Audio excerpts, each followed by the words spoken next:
Hey guys, it's Elizabeth Finding Elizabeth. This is my week 127 post-op vertical sleeve gastrectomy update. It is Monday, September 19th, 2016. And yeah, what's going on, people? I started my weight loss journey in January of 2014 at 402 pounds. I had vertical sleeve gastrectomy on April 14th, 2014 at 360.6 pounds. I weighed 204 pounds last week, and this week I also weighed 204 pounds. I did not know. Sorry, I recorded almost this whole video, and then Dale Cooper video bombed me and made the Kindle fall down, and yeah, so I'm doing it all over again, so I need to get my notes back up. I was 204 last week. I had posted on Facebook that I hit Wonderland again. Yeah, that was actually my scales batteries going out. No Wonderland for me. So that's a 0 pound loss since last week. That's a 198 pound loss since I started this process in January 2014. That is a 5 pound loss in the last year. That's a 1.5 pound gain in the last month. Yeah, so anyway, why did I not lose any weight last week? Well, I am, much more on track than I have been. However, last week, I wanted to eat every frickin' carb that came my way. I was craving sugar, I was craving bread, I was craving all kinds of things that I don't normally eat, and I gave into those cravings. The week before, I had been pretty keto focused. I also did not track this last week. So what does that tell you, people? Don't eat all the carbs, hashtag all the carbs, and track your fucking food. So that's what I'm telling myself that I need to do. I did get all my water in, which I had not done in forever, so I've just been doing that the last couple of weeks. I exercised pretty regularly. I am doing C to 5K at the gym. I worked out 3 times, did C to 5K and a core workout.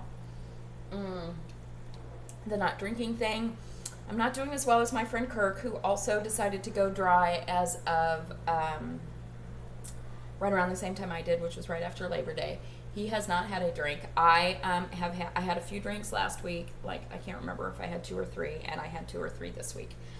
So I'm actually reasonably okay with that. I don't want to be justifying my behavior, but it was in a very different capacity than I was drinking, which was what I was worried about. And I probably had 5 to 6 drinks a day. In the last 2 weeks, I basically had to drink what I would drink in a day before. So I call that success. So yeah, what am I going to do differently weight loss surgery wise in the coming week is I'm going to track my food. I'm going to be traveling, so I don't know, but I'm going to commit to tracking my food. And I worked out today. I'm going to work out tomorrow before I leave, and hopefully get one more workout in during the week.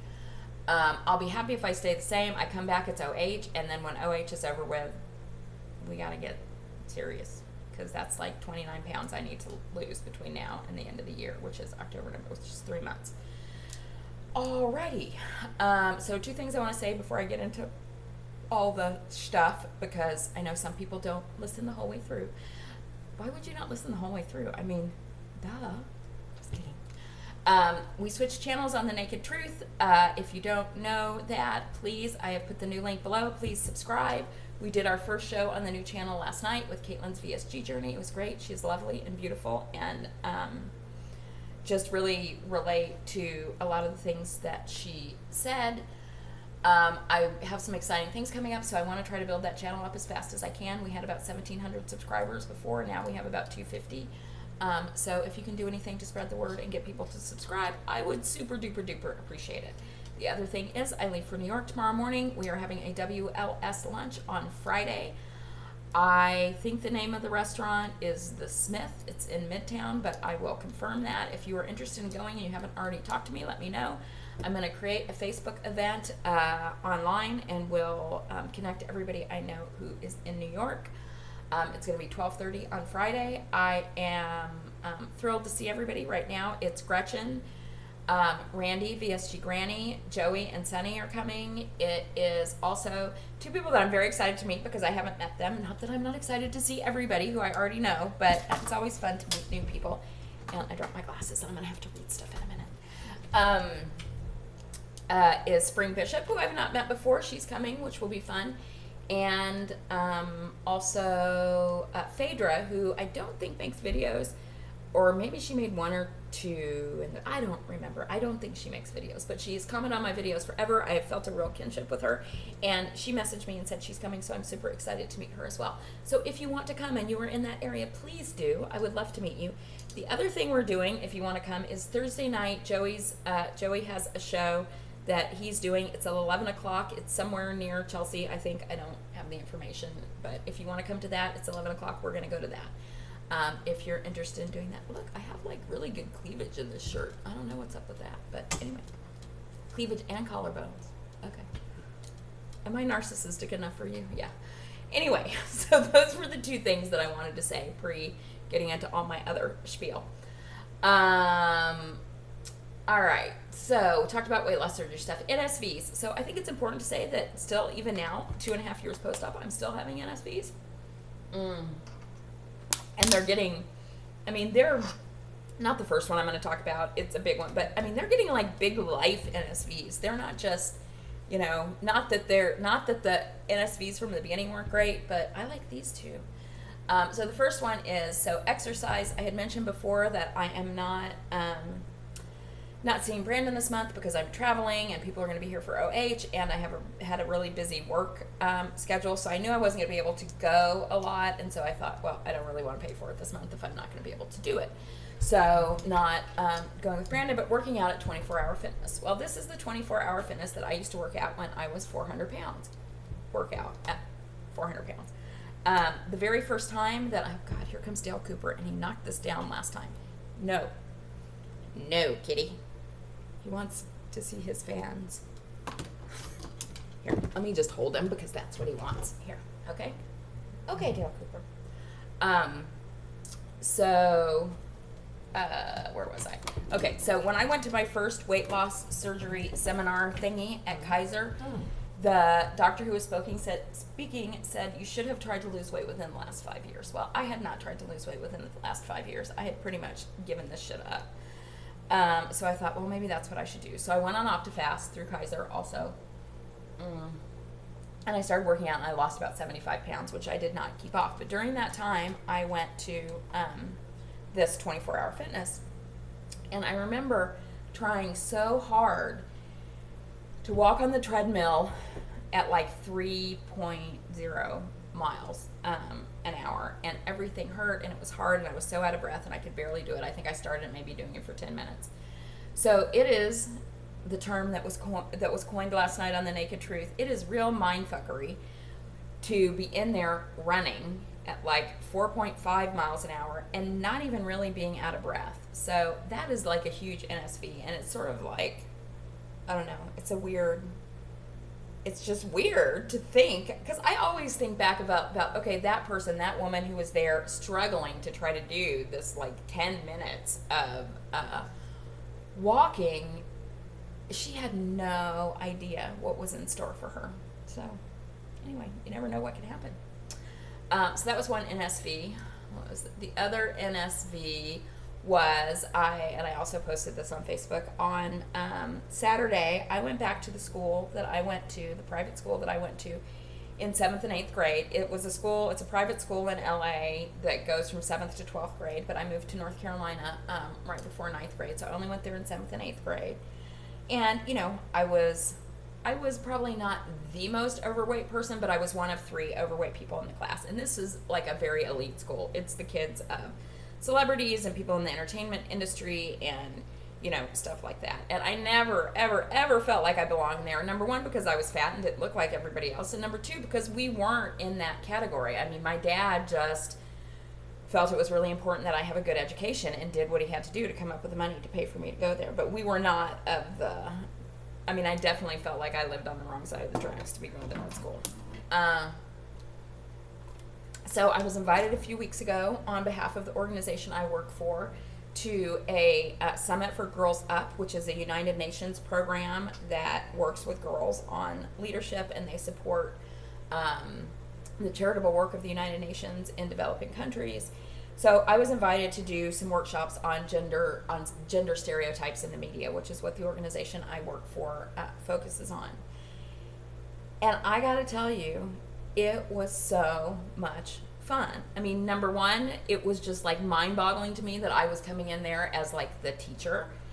And I just had so much fun with the girls and being back there. And again, thinking back to that girl who was however old you are in 7th and 8th grade, who just felt so out of place, to think that I wouldn't have even imagined that one day I would come back and be in my like pre-algebra classroom teaching. And my workshops were the most well attended. There were people sitting on the floor, and I had such a good time with the girls. I did 2 workshops, and it was just really amazing and fun. And that was a huge NSV, because I never would have done that. I mean, probably nobody would have invited me at 400 pounds, even though I still had the same job, but I would have found a reason not to do it. And I would have been up there feeling very not confident. And I felt totally confident and good and just happy. Okay, so this other thing, I guess it's an NSV, and I was hesitant about whether I wanted to say anything about it, but I do, because of from an accountability perspective. You guys know you're my accountability people. So please, Dale, do not make the camera fall down. So I had mentioned this maybe a year ago or more, even a year ago, about writing a book. At that time, that book was going to be more of a memoir type book, but I started working on it. I was working with a coach, because I have several friends who are writers. But I just decided I wasn't quite ready to, I just didn't feel comfortable with some of the things I would have to say about other people, you know, and my family and things about that, to tell my story. Now, I feel a little differently about that, because I feel like those relationships are secure enough to withstand that, and I don't hold any grudges. I feel like everybody did the best that they could, but I also feel like I'm in a position to have a little bit more to say now than I might have been a year ago. So I had dinner Saturday night with a friend who occasionally watches my videos, which always freaks me out, because I always just think it's WLS people. So Caroline, if you're watching, hello. She is the research director for our institute. She is a professor and a researcher in the area of gender and politics, and she also does stuff on sexual objectification. I just found out at dinner that she, gosh darn it, Dale, stop it. He's like moving the keyboard now, so I can't see my notes. I found out when we were having dinner the other night that she has a TED Talk that has like over 1 million views. I'll link it below if you guys want to see it. It's about sexual objectification. And so I had dinner with her on Saturday, and we were talking about this idea of me doing a book. And I got really excited and committed, and we came up with kind of a premise for the book. So it's going to be sort of a memoir, but also like how to navigate, not that I have this figured out, as you guys can certainly attest to, but sort of about how to navigate this period post-weight loss. And I'm not talking, it's not just for people who have weight loss surgery, but people who've had significant weight loss where every single thing in their life has changed. And the stories we read and the before and after articles in magazines, they focus on that period of time where you lose the weight. Okay, you went from a gazillion pounds to not a gazillion pounds. And hold on just a second, I need to check this in case it's a work thing. No. It's Randy asking for a number of people for reservations. So if you want to come on Friday, you need to let me know. Blah, blah, blah. Where was I? Okay. So all the stories you see about significant weight loss are like, oh my God, look at this. This person did this. They lost all this weight. And look, now they look beautiful and their life is going to be wonderful. And that's the end. And that's even the end in a lot of YouTube videos and the journeys that we follow. Well, that's not the end, honey. As many of you who've been on this journey for a while know, that is not the end. In some ways, that is the beginning. That is the beginning, and there's a lot of work to do before you get your happily ever after that everybody thinks is going to happen as soon as they lose this weight. So that's what this book is about. I'm going to meet with her regularly. I actually have a meeting with her in 2 weeks where I'm going to have all the chapters of the book outlined, as well as well, that's it. I'm going to have all the chapters outlined, and then we're going to pull together a book proposal to send out. And I'm really thinking that I would like to have this book done by the time I turn 51, which is March 2nd. So just, you know, it's an NSV that I would even think about doing it, think that I could do it, think that, think that I could have success with that. But you know what? I know I can. And I'm passionate about it. This is this is the thing, talking to you guys, sharing the experience that I've had on this is the thing that makes me the most excited and happy in my life. Okay, how many minutes are we at? I really was trying, oh, Jesus Christ, 15. Okay, I got to wrap this up in some quickness. Okay, so I was talking to SJ earlier in the week, and we were talking about dating post-weight loss surgery. I told her that was what I was going to talk about in this video. Oh, shit, and I forgot to talk about the book. Okay, I'll talk about that in this process. Okay, let me back up just a little quickly. Never mind. Okay, never mind. Dating post-weight loss surgery, sorry. I just don't want these videos all to be 20 minutes. So I was talking to SJ about dating post-weight loss surgery and was saying that that was what my video this week was going to be about. Well, I started to make the video, and it is actually a series of videos. I think it's 7 videos. So I'm going to touch really quickly on some things about that, but I'm actually going to make separate videos. I'm not going to get them, obviously, all made today, but I'd like them to be shorter snippets. But what I do want to tell you is, I do want to tell you where I'm at now in terms of dating, and I want to tell you, just touch on the 6 things that I think are important and lessons for those of you who are dating post-weight loss surgery. And then every video will go into one of these points in more depth. So where am I at now? You know, I think people probably don't get this, but, you know, I'm okay. Whatever happened with whatever I found out about Brian, whatever, that sort of set me on a path to be okay with it. But here's where I've come to with this, is that I don't totally hate him, and I'm not totally bitter, and I'm sure everybody thinks I probably should be, but that's just not how I'm made, you know. I feel like that transpired exactly the way it was supposed to, as I've said before, and I think he is just a damaged person and a hurt person who doesn't know how to do this. And that's okay. So I'm at a process right now where I'm done with that relationship. I'm good with it. It's fine. And I'm not even really mad at him. I really am. You know, I hope that he finds what he wants to find. And I can't blame him for everything, because there were signs along the way, and I got a lot of good lessons out of it. So I'm good with it. And to be honest with you, I think I have to be in a place where I'm good with it to move into another relationship without being afraid or bitter or angry. But I have been a little sad occasionally, and last night was one of those nights. He was the person who I started making selfies for, basically. So before Brian, there were not a lot of sexy selfies, Liz's sexy selfies.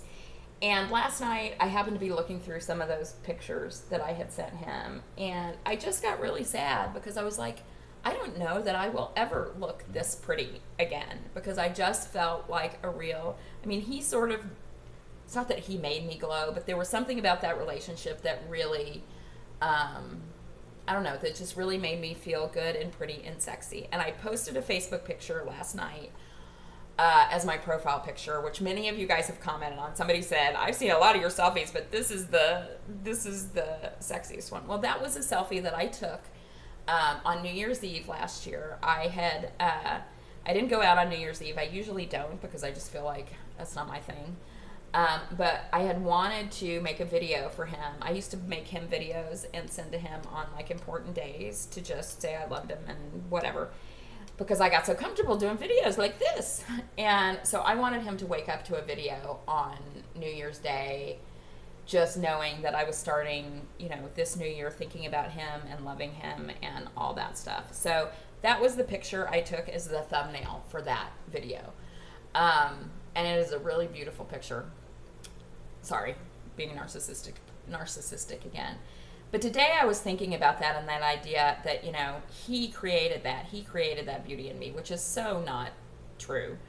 And I looked at another picture that I took the week that I got back from New Hampshire. So that's post Brian, when I was super sad and I have no makeup on and I'm at the beach, and I feel just as beautiful in that picture. So it's kind of and I'm using that as the thumbnail for this video. So just as an explanation of what those pictures are. But so I have a little sadness about that, and I'm coming to terms with, who am I? Did he create these things in me, or did I? And the reality is I did. But I'm just trying to figure that out. In terms of dating other people, I am dating other people. I have met a lot of nice guys. I am very clear that I am not going to see anybody exclusively for a few months. I don't want to jump into anything, and my approach to this is totally different than it was before.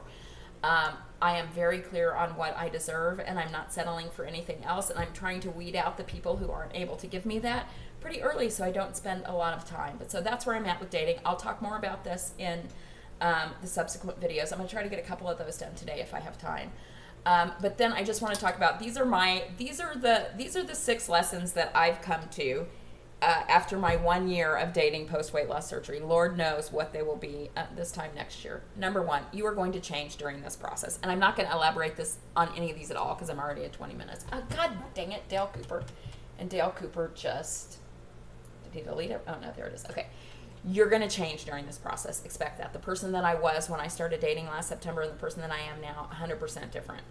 Don't rush this process. You are, you do not need to rush into anything. Give yourself time to change and to figure out who you are now.